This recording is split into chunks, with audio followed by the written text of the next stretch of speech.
शंकर भगवान को जो जल चढ़ाया जाता है दुख काटने के लिए, तकलीफ काटने के लिए, कष्ट मिटाने के लिए, तो एक नियम है शंकर भगवान का जल चढ़ाने का जो नियम है। जैसे ये गौल जलाधारी है, यहाँ से पानी गिरता है, ये शिवलिंग है। ये तो जो भगवान का पानी जहाँ बहकर जाता है ये गोल में से, तो यहाँ जो स्थान है ये सीधे भाग पर गणेश जी विराजमान है, लेफ्ट भाग में कार्तिकेय जी है। बीच में एक मोटी सी लाइन होती है जहाँ अशोक सुंदरी है। ऊपर से जो बूंद बूंद पानी गिर रहा है वो शंकर भगवान की 5 लड़कियां हैं, जया, विषहरा, शामलीबारी, दौतली और देवी।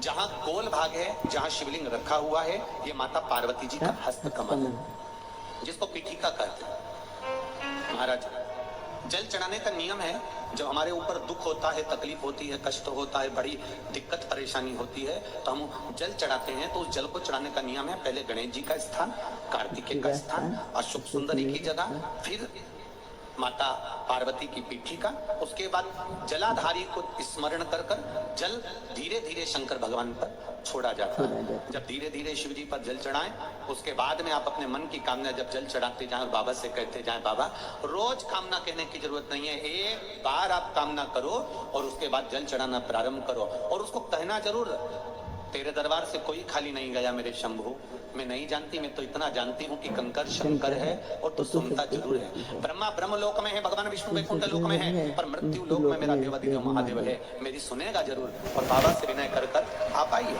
जल चढ़ाने का नियम, अगर दुख है, तकलीफ है, कष्ट है तो ऐसे चढ़ा दो, और अगर मन कर रहा है डायरेक्ट शिव जी पे चढ़ाना हो तो तुम्हारी मर्जी है, उसमें कोई मना नहीं है। पर कोई दुख भारी पड़ गया है, कोई तकलीफ भारी पड़ गई है, कोई कष्ट भारी पड़ गया, महाराज आप दिल से उससे प्रार्थना करिए, वो दिल से सुनता है। कहो उससे,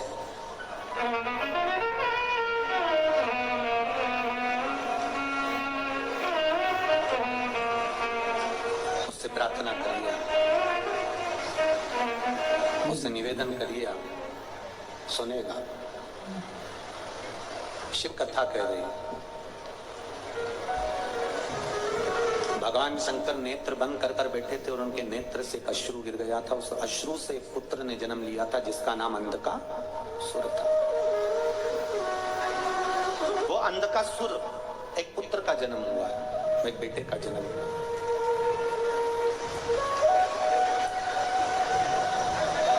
और पार्वती जी ने उसको गोदी में ले लिया। शिव जी ने मना करा कि इसको फेंक दो, समुद्र में डाल दो, ये तुम्हारा पुत्र नहीं है। पर पार्वती जी कहती हैं कि आपके द्वारा प्रगटा है इसलिए मेरा पुत्र है। माता की जो करुणा होती है ना, माता का जो प्रेम होता है ना, मातृत्व जो प्रेम होता है वो कोई साधारण नहीं होता। पिता का काम है बच्चे को अच्छी एजुकेशन देना, पिता का काम है बच्चे को अच्छा पढ़ाना, पिता का काम है बच्चे को अच्छे कपड़े पहनाना, पिता का काम है बच्चे को अच्छे पेट भरकर भोजन कराना। ये किसका काम है? पिता का।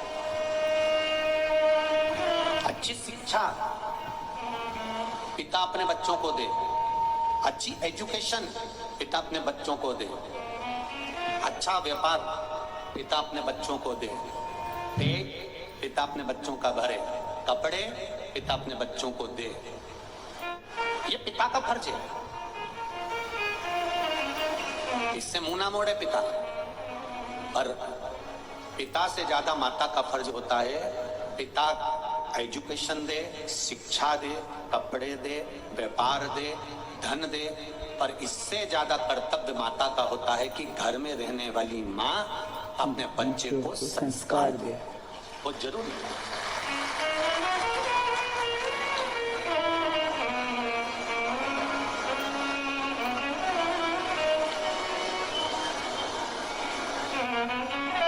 मेरा धर्म पत्नियों से निवेदन है, जितनी भी यहाँ पर बैठी हुई हो, अर्धांगिनियां जितनी भी बैठी हुई हैं, जितनी माताएं बैठी हैं, चाहे बुजुर्ग हो, चाहे युवान हो, चाहे नवयुगल जोड़ा हो, उनसे एक निवेदन करना चाहूंगा, आप अपने पति का सम्मान करना जरूर करना।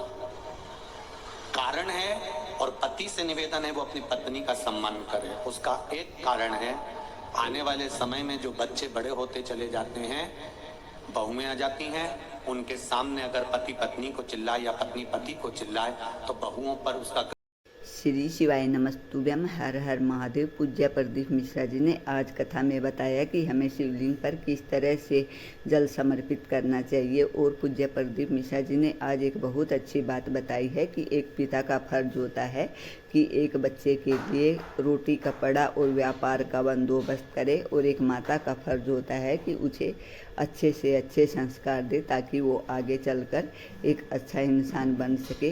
पूज्य प्रदीप मिश्रा जी की उपाय और कथा बहुत ही अच्छे होते हैं और शिक्षाप्रद होते हैं, शिव पुराण के उपाय हैं। अगर आप भी चाहते हैं कि ये उपाय करें और कथा को सुने तो प्लीज़ उससे पहले मेरे चैनल को लाइक, कमेंट और शेयर ज़रूर करें, और कमेंट बॉक्स में हर हर महादेव अवश्य लिखें। मेरा चैनल है धार्मिक वीडियो श्री शिवाय नमस्तुभ्यम, और प्लीज़ वीडियो को लास्ट तक देखिए।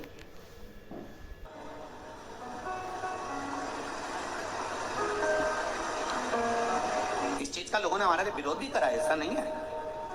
हम बोलते हैं तो थोड़ा बहुत लोग विरोध भी कर देते हैं कि तुमने ऐसा कैसे बोल दिया, कि उनके जैसे मत, उनके जैसे मत। अपने बच्चों को किसी का ज्ञान मत दो कि तुम उनके जैसे, अपने बच्चों को ये ज्ञान मत दो कि तुम उनके जैसे बनो, ऐसा मत बोलो।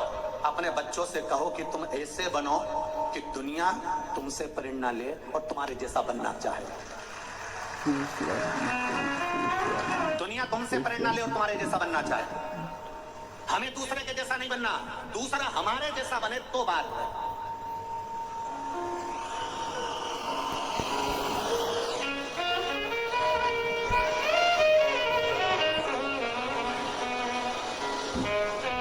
बनने का पहले खूब रामायण होती थी, भागवत जी खूब होती थी। ये 3 साल 4 साल में लोगों ने जब शिव महापुराण को जाना तो जितने भागवत करने वाले, जितने रामायण करने वाले, उन्होंने भी अपने आप को बदल दिया। तो समझ में आता है कि बदलाव जिंदगी का नियम है। हमें दूसरे के जैसा नहीं बनना है, हमें प्रयास करना है कि आपके जीवन की श्रेष्ठता वो हो, आपके जीवन की विद्वत्ता वो हो, आपका समर्पण वो हो, आपका भजन वो हो, आपका कीर्तन वो हो कि आपके जैसे दुनिया बनना चाहे, आपके जैसे।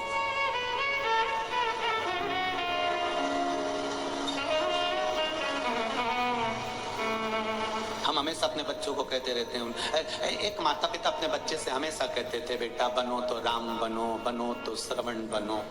दूसरे की बात कहते रहते थे, बनो तो राम बनो, बनो तो श्रवण बनो। और पढ़ी लिखी औलाद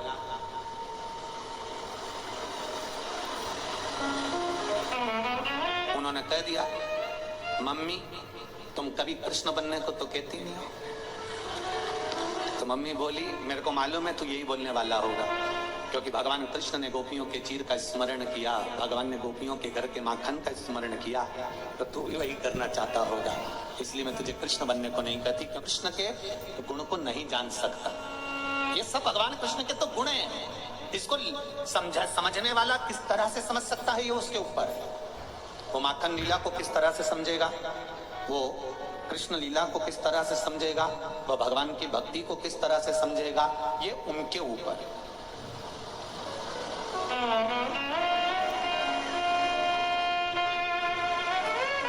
ये उनके ऊपर।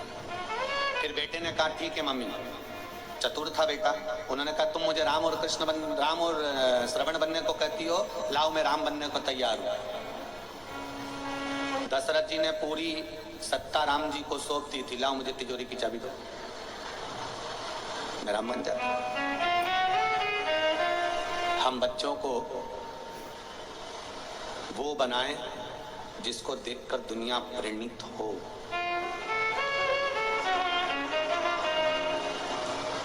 दुनिया में ऐसा कोई व्यक्ति नहीं पैदा हुआ जिसको भगवान ने कोई गुण नहीं दिया।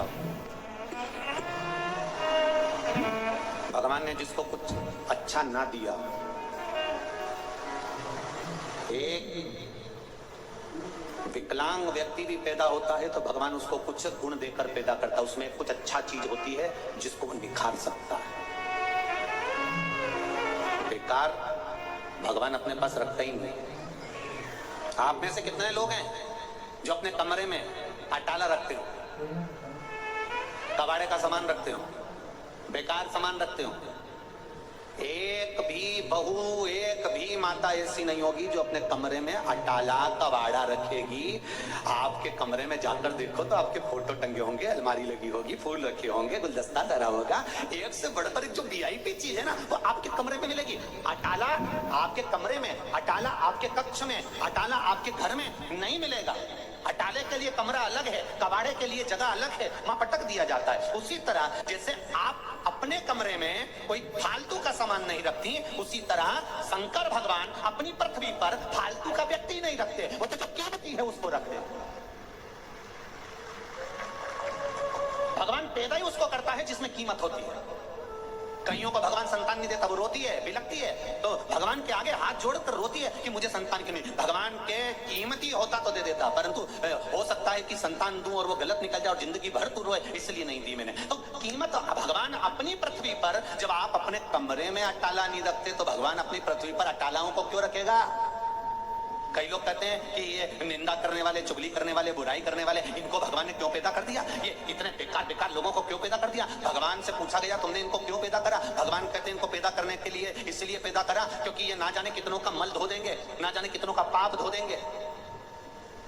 एक कथा कही थी पहले, आज फिर कर रहे हैं। एक राजा को बीमारी हो गई, शरीर में रोग हो गया, उसका शरीर टपक टपक के गिरने लगा, काया गलने लगी। और राजा की काया जब टपक टपक कर गिरने लगी, राजा ने सारे डॉक्टर, वेद, औषधि सब करवाया और इलाज नहीं लगा, उसको आराम नहीं लगा। डॉक्टर अपने गुरुजी के पास गया, गुरुजी मेरी काया में रोग हो गया, काया टपक टपक के गिर रही है, मुझे लगता है मुझे कौड़ का रोग हो गया, ये काया गिर रही है गुरुजी, आप कृपा कर दो। गुरुजी ने कहा ये बता तेरे भैया थे वो कहाँ हैं, वो तो मर गए, तेरी भाभी कहाँ है, राजभवन में। एक काम कर, जब भाभी अपने कमरे में जाकर सो जाए तब तू चुपचाप से जाना, दरी ले जाना, भाभी के कमरे के बाहर तकिया लगा के चुपचाप सो जाना, किसी को बताना मती, तो ठीक होना चालू हो जाएगा। राजा गया, चुपचाप से दरी बिछाकर सो जाता। 8-15 दिन निकले। 16वें दिन एक सेविका नौकरानी ने देख लिया, दासी ने देख लिया, दूसरी दासी से कहा ये खोल ले राजा को तो देखो। भाई मर गया तो भाभी के कमरे में जाके सोता है, वह खोल ले राजा को तो देखो। आगी की तरह बात पूरे नगर में फैल गई, सब राजा को थू करने लगे, गालियां देने लगे, अपशब्द कहने लगे, कोसने लगे और राजा का शरीर धीरे धीरे धीरे धीरे ठीक हो गया, आराम लग गया।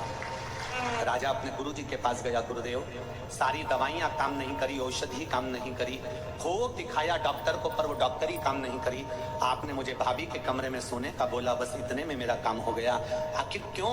गुरुजी ने कहा राजा तेरे पाप इतने बढ़ गए थे कि तेरे शरीर से टपक टपक कर गिर रहे थे, उस पाप को कम करने के लिए तेरी बुराई करवाना चालू करी।